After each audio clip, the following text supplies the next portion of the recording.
While Princess Peach and Bowser live it up in their massive castles and palaces, the biggest star of them all, Mario, prefers living a humble life. Created to be a perfect everyday man, 9 times out of 10 Mario resides in a simple house, not too different from your common Toad or whatever.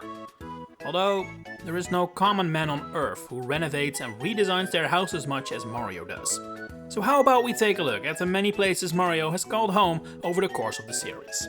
And while you may associate Mario's house with the various RPG series, where it does admittedly show up most of the time, it technically appeared much earlier than that. Hell, depending on how seriously you take it, Mario's place of residence had an appearance before Bowser, Peach, and the entire Mushroom Kingdom was even a thing. While canonically the events of the original Mario Bros, so without the Super, take place in the sewers of Brooklyn, several ports of the game released for Atari consoles describe the game's events as follows. Mario the Carpenter and his brother Luigi are hopping mad. The water pipes in their house are blocked with crawling creatures. If the two brothers can get rid of them, they'll never take a bath again. Now, obviously this description is not exactly Mario canon, I mean, he's definitely not a carpenter anymore, but it is the very first time Mario's house is acknowledged in the series, and it also immediately sets up the idea of Mario and Luigi living together, which we will see a lot more often later on. Before we get there, we pass by the very first time Mario was ever given a place to stay in a Nintendo-produced Mario game, which is ironically enough the only time Mario has ever lived anywhere that isn't a pretty standard house. Super Mario Land 2, 6 Golden Coins, revolves entirely around the idea that Mario doesn't just own a nice little home in the countryside, but an entire freaking island, complete with his own castle.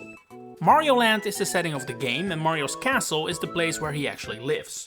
Throughout the game it gets taken over by Wario, and Mario has to explore the land he seemingly owns. But this is a pretty out there portrayal of Mario's living situation, it has never come remotely close to this again.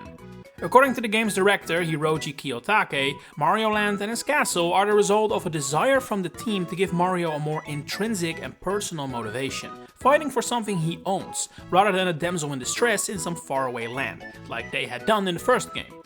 Looking back now, this is actually the only time Mario's home has been acknowledged in a mainline Mario game, although at the time, Mario Land 2 wasn't really considered one, further evidenced by the fact that the aforementioned Kiyotake hasn't worked on a Mario game since. And so, we come to the point in time that started the true legacy of Mario's home, Super Mario RPG Legend of the 7 Stars. Sure, this was another game not developed by Nintendo, and that is actually something that will continue to be a factor going forward, but it sets the standard of Mario RPG games starting in or featuring Mario's home, and that would stick for a good while. In this game, that is arguably one of the first attempts to map out the Mario world, the place is referred to as Mario's Pad and is located right in the middle of Bowser's Castle and Peach's Castle, or Bowser's Keep and the Mushroom Castle as they're known here.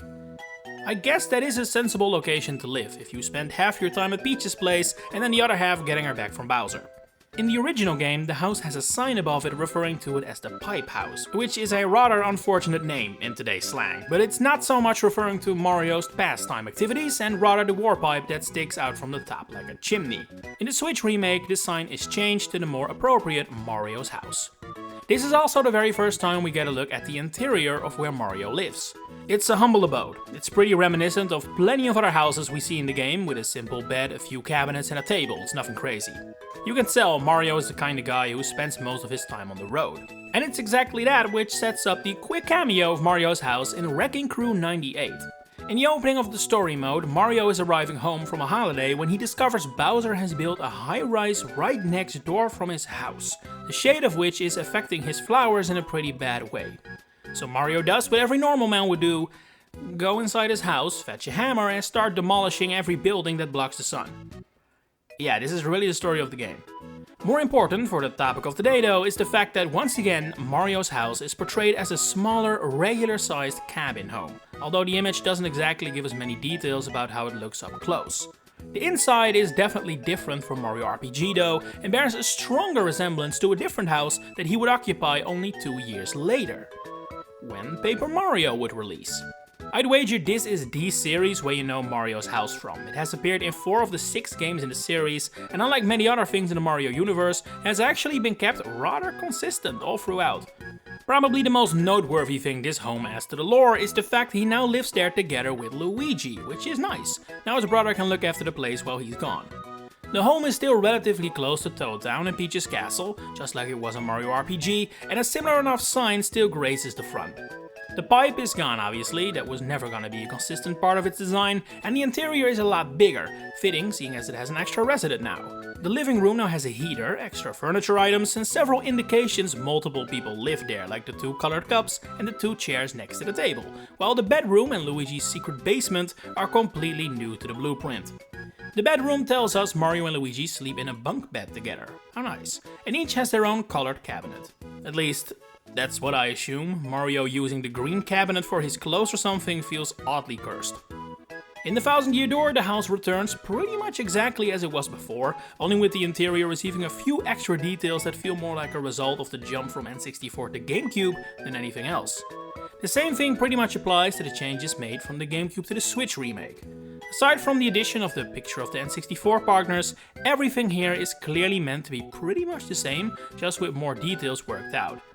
Super Paper Mario though does actually change up the layout of the place a bit.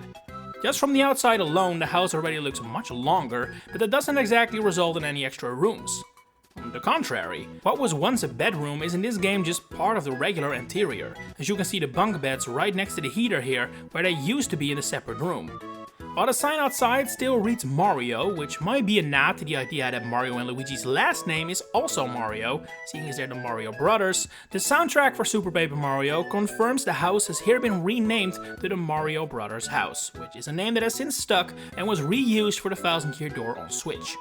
While the residents wouldn't return for Sticker Star, it seems like it was at one point planned to, as an unused area is left in the game data called Mario's House Pipe, as in this is a war pipe that was meant to lead to Mario's house.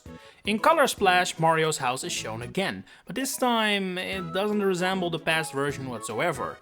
Gone is the sign out front, Mario now lives close to a river, there is no indication Luigi still lives with him, and while I wouldn't call the inside a complete redecoration, it's certainly not what it used to be. It looks more like a modern interpretation of Mario's pad from Super Mario RPG than the home he used to share with Luigi in earlier Paper Mario titles. The angle of these cutscenes doesn't exactly help to make sense of the building's interior, that should be said. For all we know, the bedroom is completely unchanged, we just don't get to see it. But all this talk about Paper Mario has caused me to move right past that other Mario RPG series and arguably the cleanest look we ever got at Mario's place of residence, Mario & Luigi Superstar Saga. It's clear inspiration was taken for this home from Paper Mario, although the house definitely doesn't look the same. Once again, Mario and Luigi share the place, and Peach's castle is not far away, it's even visible in the distance, but the house has a more prominent red roof now, there is no sign on top and instead a weather vane or antenna resembling a star is prominently found on top. Inside, this house is the very first and the only one in the history of the series to feature a kitchen and a bathroom, yes, I'm serious, as well as an upstairs bedroom where both brothers sleep. No bunk bed this time, a workbench and even the warpipe chimney and mushroom night lamp return from Super Mario RPG, although they are a lot smaller this time. Other details include the massive picture of Princess Peach, I'm curious how Daisy feels about that, as well as several neat little references added in the 3DS Remakes version. These include a Wii Wheel, a Mario Kart trophy, Mario's golf club and tennis racket from the sports games, Mario Maker's hard hat, and a bedroom rug that looks like a Yoshi egg. This is definitely the coolest version of Mario and Luigi's house we've seen so far. This is the first that really feels designed like they actually live here, it's super neat. Unfortunately, this is also the most recent time we have seen Mario's home receive substantial changes, which I don't think Super Mario RPG and the 1000-Year Door for Switch qualify for, personally. The last original game to feature the home is honestly even more worrying, as it is Paper Mario Color Splash, which is easily the most underwhelming appearance the house has ever had. If that's a sign for the future, combined with a lack of a showing in the Origami King, it might be a while before we see Mario relax at home again. But to give you guys the complete and full picture though, I feel like I have to acknowledge 3 more versions. The first is one I can say basically nothing about beyond, yeah, this is probably not canon, and that is the appearance of Mario's house in Dance Dance Revolution Mario Mix. By far the most striking design change here is the fact that it has Mario's cap serving as the roof, which is a design choice that feels, I don't know, kinda lazy to me. Either way, this doesn't look remotely as if anyone lives in here, it's just set dressing, that's okay. Another version of Mario's house is also certainly not to be considered part of the game canon, but it is however far from unimportant. In the Mario movie universe, Mario now has an established home in Toad Town, which appears in both the original movie as well as the Mario Galaxy sequel. This house is basically just a Toad house, it's not even trying to do the same thing as the games do. Really the only thing it shares with it is establishing that movie Mario 2 is not one for lavish castles or manors. He is completely fine with living between the common folk and alongside his brother Luigi, because in this universe too they share their home. And then we have one final look at a Mario home, and this one is the most silly of all, these Lego sets. Yes, for some reason they made multiple Lego sets for a location that is yet to appear in a mainline Mario game. Don't ask me why. Well, the house is obviously a bit of a simple one. There are design elements that suggest to me Paper Mario was the main inspiration here. There's the mailbox out front, which they didn't have to add, the sign on top, and the colors of the house and roof most closely match the Paper Mario series. Do think it is worth pointing out Mario's house has never had such a prominent lock on it before. It's a surprising inclusion, as well as the hammock outside, which is a completely original creation. The house, seemingly meant to be the same, would later reappear in another Lego set as well, this time with a slightly different look and with a more picnic-focused set around it. I do like the return of the red and the green cup though. It seems that even in this Lego universe, Mario and Luigi still live together.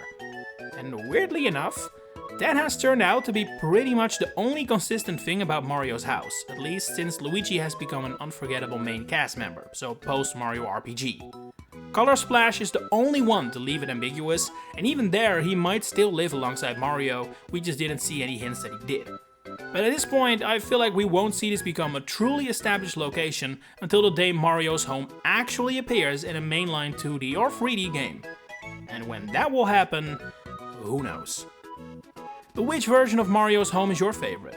Would you like to see his place more often? Share it in the comments below. If you enjoyed this video, please consider giving it a like and subscribing. If you're also interested in either the Pokemon or Fire Emblem series, you may want to check out my other channels, Piantapedia and Nagapedia. Links are in the description. For now, thanks for watching and enjoy the rest of your day.